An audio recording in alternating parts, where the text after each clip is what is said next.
natin is empirical formula and molecular formula. So, ito yung given natin. Meron tayong 4 na elements and mamaya na natin iintindihin to. Pero ito yung NSA natin. So, yung Mg is 28.0%. The first step is gagawin mong grams yung percent. So, para gawing grams yung percent, kokopyahin mo lang, papalitan mo lang yung percent ng grams. So, magiging, ayan. So, ganyan yung magiging kalabasan niya. Kinopya mo lang and then ginawa mo lang grams yung percent sign. After nito, the second step is i-divide mo siya sa atomic mass, atomic weight ng element na to na makikita natin sa periodic table. So, punta tayo sa periodic table. Hanapin natin si Mg. So, si Mg or si magnesium is 24.350. So, that is 24.31. And ang unit is grams per mole. Okay? So, isusulat lang natin dito. Divide 24.31 grams per mole. Okay, so yung SI naman. Sa silicon, as you can see, dalawa siya na atomic mass. Pero dito ako nagbi-base. Dito sa isa. Yung parang, dito, basta yung dito sa dulo. So, ano yan? 28.086. So, magiging 28.09 na siya. Dito ako nagbi-base. Sa pangalawa. Okay, if dalawa yung atomic mass. So, ayan, i-divide na natin, i-cancel lang natin yung grams na sign para mole lang yun na matitira. So, again, ayan, 28.03 divide 24.31 equals 1.15. Third step is na pag-divide ko na sila, hanapin ko dyan ano yung pinakamababa and i-divide ko siya sa lahat. So, obviously, yung 0.77, siya yung pinakamababa. Therefore, siya yung value na i-divide ko sa lahat.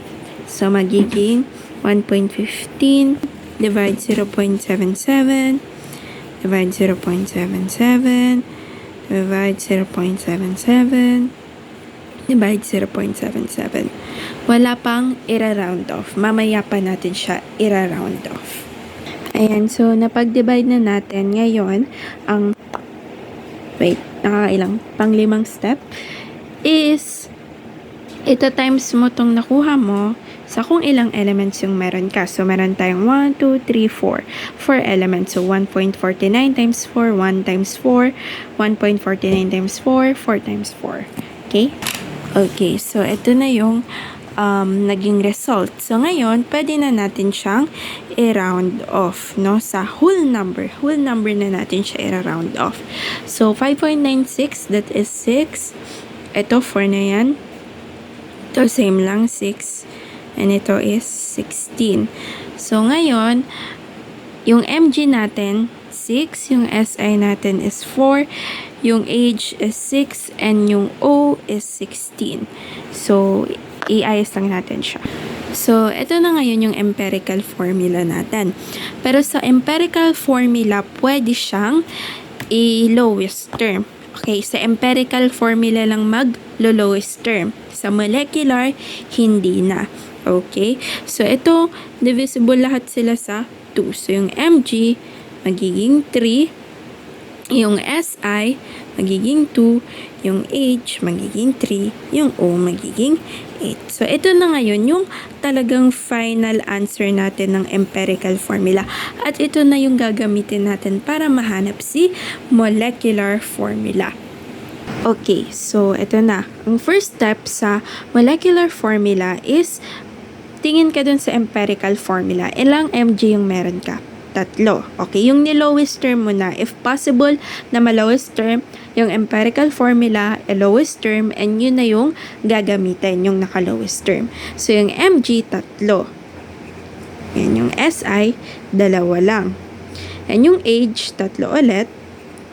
And yung O is 8. Okay? Ngayon, saan natin siya ita-times? Ita-times natin siya doon sa kanilang atomic mass. Okay? Doon sa kanilang atomic mass. So, pwede mong balikan yung ginawa mo sa empirical formula, ito yung mga atomic mass. Okay, ito times mo lang siya dito. Okay? After mo i-times, no, yung number ng elements based sa empirical formula mo and yung atomic mass nila, i-add mo lahat yan. Okay? So, add na natin. So, this is 260.14. Ayan. And, balik tayo dun sa ating problem. Dun sa ating problem kanina, binigay yung molar mass of the compound. Usually, nasa dulo yan ng problem. Yung kabuo ang molar mass ng buong compound kapag pinagsama-sama na yan. So, ito, yan yung nasa numerator, 520.8 divide yung pinag-add-add natin na 260.14. Ayan. So, divide muna natin. So, meron tayong 2. Kasi dalang decimal places lang. So, 2 lang yan. 2. And ngayon, ito na yung multiple natin. Siya na yung sinasabi nating multiple. So, yung si multiple, ito times ulit natin yan. Balik ulit sa empirical formula. Alamin kung ilan yung Mg, 3. Yung Si, 2. Yung H, 3. Yung O is, ilan yan? 8. So, itong multiple, ito times natin siya dito. So, ngayon, ayan na, meron tayong 6, 4, 6, and 16. And then, ayusin na natin siya kasi naka-whole number na siya eh.